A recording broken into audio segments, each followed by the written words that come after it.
রাসূল বললেন আনা মদিনাতুল ইলম ওয়া আলিয়ুন বাবুহা, আমি হচ্ছে মদিনার শহর আর সেই ইলমের দরজা হচ্ছে হযরত শের খুদা হেদারে কারার।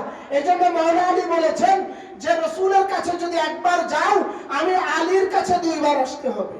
সুবহানাল্লাহ। সাহাবারা আশ্চর্য হয়ে গেলেন আর রাসূলুল্লাহ সাল্লাল্লাহু আলাইহি সাল্লামের বারগাতে গেলেন, গিয়ে মাওলানা আলীর বিরুদ্ধে ক্লেম করতে লাগলেন, ইয়া রাসূলুল্লাহ মাওলানা আলী বলেছেন আপনার কাছে একবার আসলে শেরে খুদা হেদারে কারার মাওলানা আলী মুশকিল কুশার কাছে নাকি দুইবার যেতে হবে।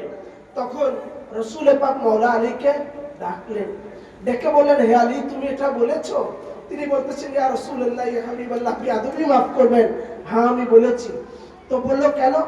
মাওলানা আলী বলতেছেন আপনি না বলেছেন আনা মদিনাতুল ইলম ওয়া আলিয়ুন বাবুহা, আপনি বলেছেন আমি মদিনার ইলমের শহর আর তার দরজা আলী। তো দরজা দিয়ে একবার যদি ঢুকে আবার তো দরজা দিয়েই ব্যাক করতে হবে, বাহির হতে হবে।